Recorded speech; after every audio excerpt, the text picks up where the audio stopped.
शांति। आज 20 जून 2025 की बाबा की साकार मुरली है। मुरली के महावाक्य हैं, मीठे बच्चे, बाप का प्यार लेना हो तो आत्म अभिमानी होकर बैठो। बाप से हम स्वर्ग का वर्षा ले रहे हैं, इसी खुशी में रहो। प्रश्न है, संगम युग पर तुम ब्राह्मण से फरिश्ता बनने के लिए कौन सी गुप्त मेहनत करते हो? उत्तर है, तुम ब्राह्मणों को पवित्र बनने की ही गुप्त मेहनत करनी पड़ती है। तुम ब्रह्मा के बच्चे संगम पर भाई बहन हो। भाई बहन की गंदी दृष्टि रह नहीं सकती। स्त्री पुरुष साथ रहते दोनों अपने को भी के समझते हो। इस स्मृति से जब पूरा पवित्र बनो तब फरिश्ता बन सकेंगे। ओम शांति। मीठे मीठे बच्चों, अपने को आत्मा समझकर यहाँ बैठना है। यह राज तुम बच्चों को भी समझाना है।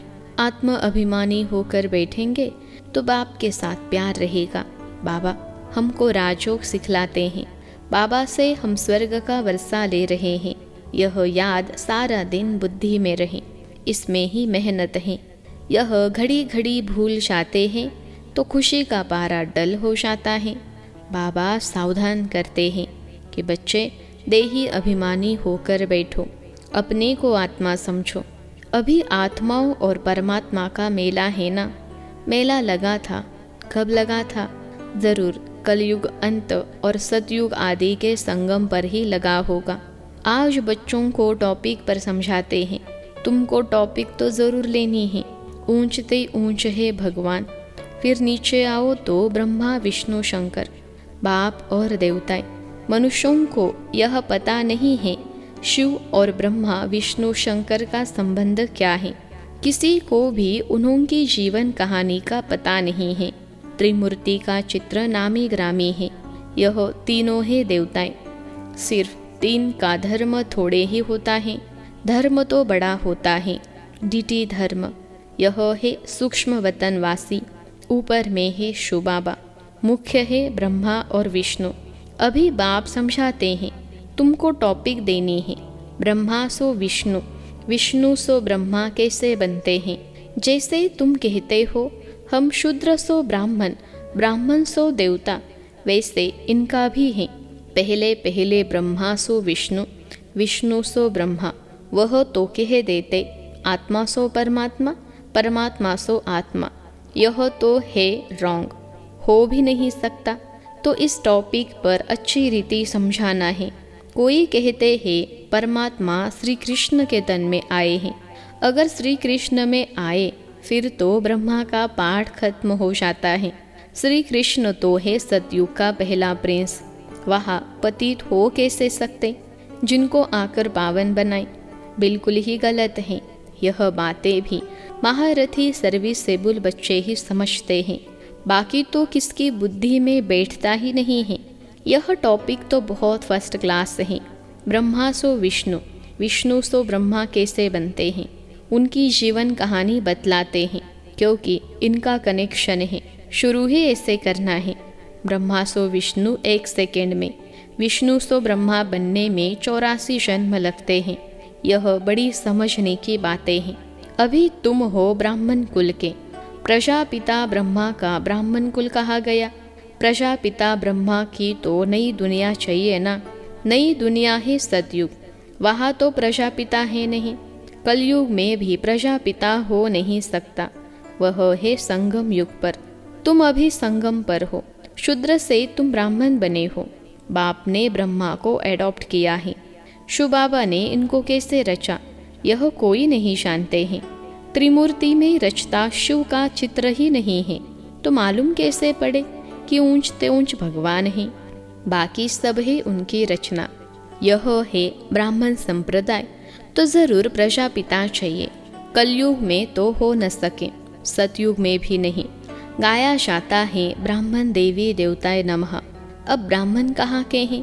प्रजापिता ब्रह्मा कहाँ का है? जरूर संगम युग का कहेंगे।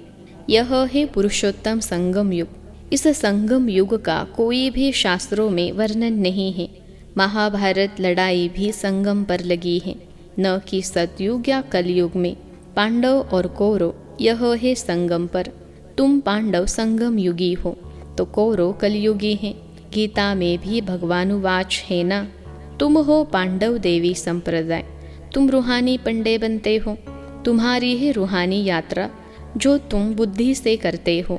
बाप कहते हैं अपने को आत्मा समझो, याद की यात्रा पर रहो। जिस्मानी यात्रा में तीर्थों आदि पर जाकर फिर लौट आते हैं, वह आधा कल्प चलती हैं। यह संगम युग की यात्रा एक ही बार की है। तुम जाकर मृत्यु लोक में वापस नहीं आएंगे। पवित्र बन फिर तुमको पवित्र दुनिया में आना है।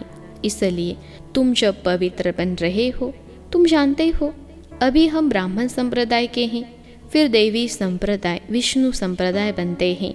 सतयुग में देवी देवताएं विष्णु संप्रदाय हैं। वहाँ चतुर्भुज की प्रतिमा रहती है, जिससे मालूम पड़ता है यह विष्णु संप्रदाय है। यहाँ प्रतिमा है रावण की, तो रावण संप्रदाय है। तो यह टॉपिक रखने से मनुष्य वंडर खाएंगे। अब तुम देवता बनने के लिए राजयोग सीख रहे हो।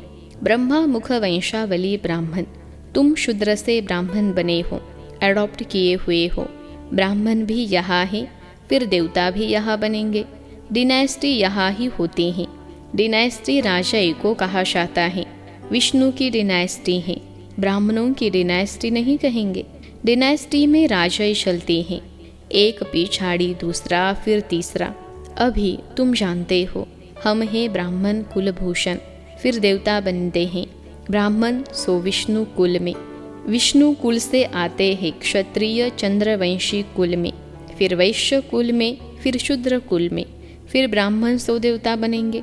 अर्थ कितना क्लियर है, चित्रों में क्या क्या दिखाते हैं। हम ब्राह्मण सो विष्णुपुरी के मालिक बनते हैं, इसमें मूंझना नहीं चाहिए। बाबा जो ऐसे यानी निबंध देते हैं, उस पर फिर विचार सागर मंथन करना चाहिए। किसको कैसे समझाए?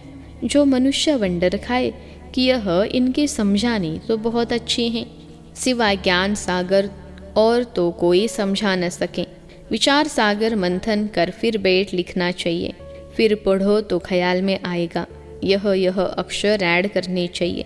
बाबा भी पहले पहले मुरली लिख कर तुमको हाथ में दे देते थे, फिर सुनाते थे। यहाँ तो तुम घर में बाबा के साथ रहते हो, अब तो तुमको बाहर में जाकर सुनाना पड़ता है। यह टॉपिक बड़ी वंडरफुल है। ब्रह्मा सो विष्णु, इनको कोई नहीं जानते। विष्णु की नाभि से ब्रह्मा दिखाते हैं, जैसे गांधी की नाभि से नेहरू। परंतु डिनाइस्टी तो चाहिए ना। ब्राह्मण कुल में राजा नहीं है। ब्राह्मण संप्रदाय सो बनते हैं डीटी डिनाइस्टी, फिर चंद्रवंशी डिनाइस्टी में जाएंगे, फिर वैश्य डिनाइस्टी। ऐसे हर एक डिनाइस्टी चलती है ना। सतयुग है वाइसलेस वर्ल्ड, कलयुग है विशेष वर्ल्ड। यह दो अक्षर भी कोई की बुद्धि में नहीं है, नहीं तो यह ज़रूर बुद्धि में होने चाहिए कि विशेष से वाइसलेस कैसे बनते हैं। मनुष्य न वाइसलेस को जानते हैं न विशेष को। तुमको समझाया जाता है देवताएं वाइसलेस हैं। ऐसे कभी नहीं सुना कि ब्राह्मण वाइसलेस हैं। नई दुनिया है वाइसलेस, पुरानी दुनिया है विशेष। तो ज़रूर संगम युग दिखाना पड़े, इसका किसको भी पता नहीं है। पुरुषोत्तम मास मनाते हैं ना, वह 3 वर्ष बाद एक मास मनाते हैं। तुम्हारा 5000 वर्ष बाद एक संगम युग आता है।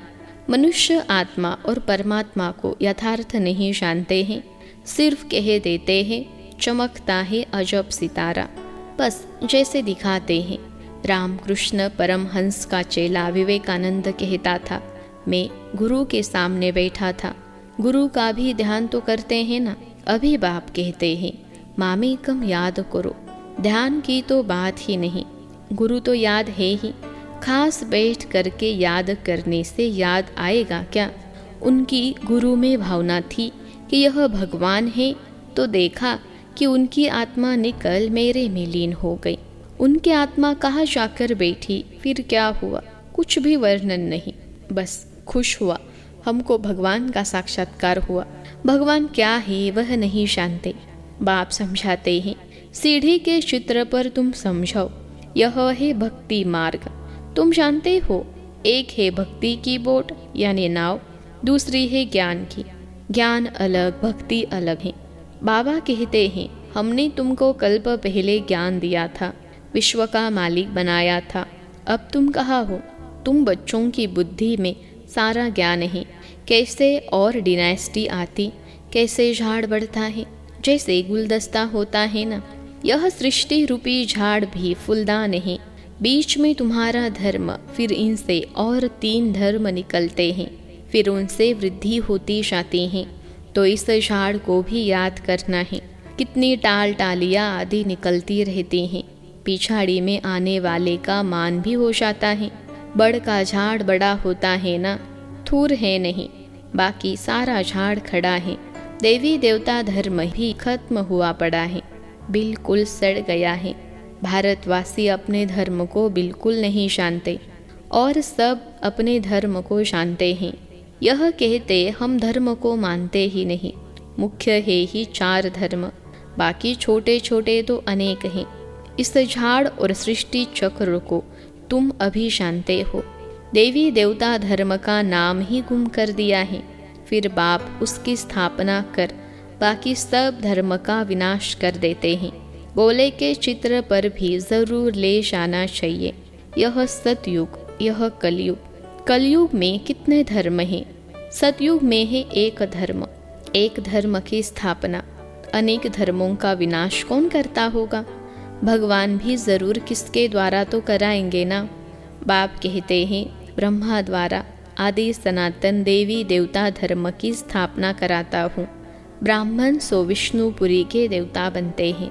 संगम पर तुम ब्राह्मणों को पवित्र बनने की ही गुप्त मेहनत करनी पड़ती है।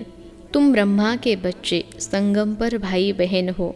गंदी दृष्टि भाई बहन की रह नहीं सकती। स्त्री पुरुष दोनों अपने को बीके समझते हैं, इसमें बड़ी मेहनत है। स्त्री पुरुष की कशिश ऐसी है जो बस हाथ लगाने के बिगड़ रह नहीं सकते। यहाँ भाई बहन को हाथ तो लगाना ही नहीं है, नहीं तो पाप की फीलिंग आती है। हम बीके हैं यह भूल जाते हैं तो फिर खत्म हो जाते हैं। इसमें बड़ी गुप्त मेहनत है। भल युगल हो रहते हैं, किसको क्या पता, वह खुद जानते हैं। हम बीके हैं, फरिश्ते हैं, हाथ लगाना नहीं है। ऐसे करते करते सूक्ष्म वतन वासी फरिश्ते बन जाएंगे, नहीं तो फरिश्ता बन नहीं सकते। फरिश्ता बनना है तो पवित्र रहना पड़े। ऐसी जोड़ी निकले तो नंबर बन जाए।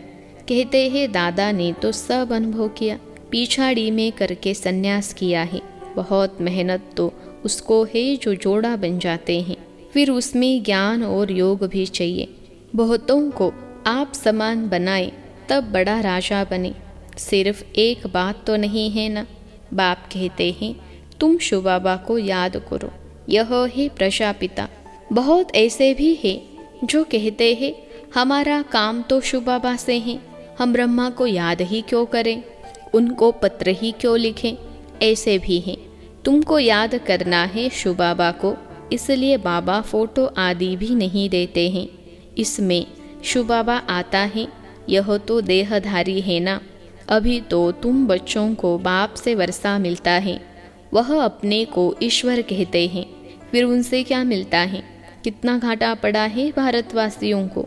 एकदम भारतवासियों ने देवाला मारा है, प्रजा से भीख मांगते रहते हैं। 10-20 वर्ष का लोन लेते हैं, फिर देना थोड़े ही है। लेने वाले देने वाले दोनों ही खत्म हो जाएंगे, खेल ही खत्म हो जाना है। अनेक मुसीबतें सिर पर हैं, देवाला बीमारियां आदि बहुत हैं। कोई साहूकारों के पास रख देते हैं और वह देवाला मार देते हैं, तो गरीबों को कितना दुख होता है। कदम कदम पर दुख ही दुख है। अचानक बैठे बैठे मर जाते हैं। यह है ही मृत्यु लोक। अमर लोक में तुम अभी जा रहे हो, अमरपुरी के बादशाह बनते हो।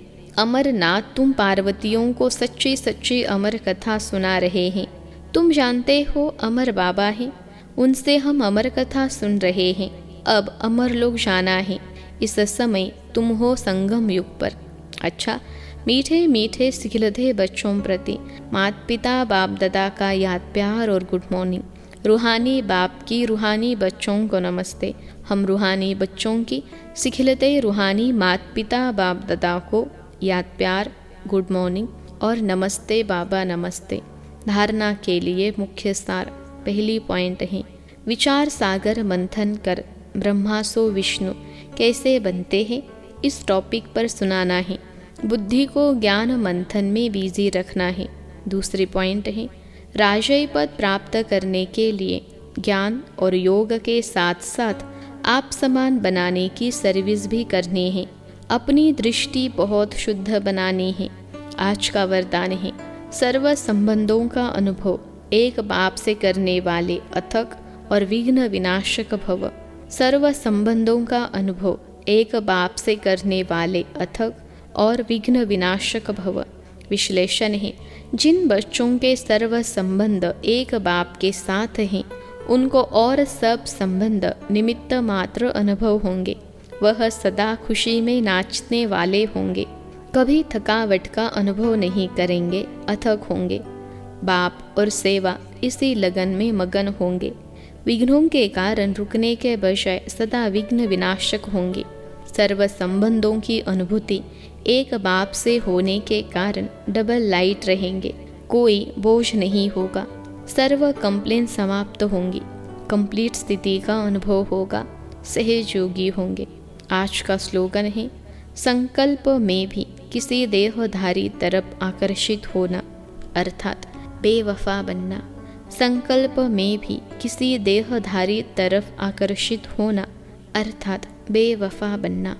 अव्यक्त इशारे, आत्मिक स्थिति में रहने का अभ्यास करो, अंतर्मुखी बनो। जैसे अंतरिक्ष यान वाले ऊंचे होने के कारण सारे पृथ्वी के शाह के भी चित्र खींचने चाहे खींच सकते हैं, ऐसे साइलेंस की शक्ति से अंतर्मुखी यान द्वारा, मनसा शक्ति द्वारा किसी भी आत्मा को चरित्रवान बनने की, श्रेष्ठ आत्मा बनने की प्रेरणा दे सकते हो।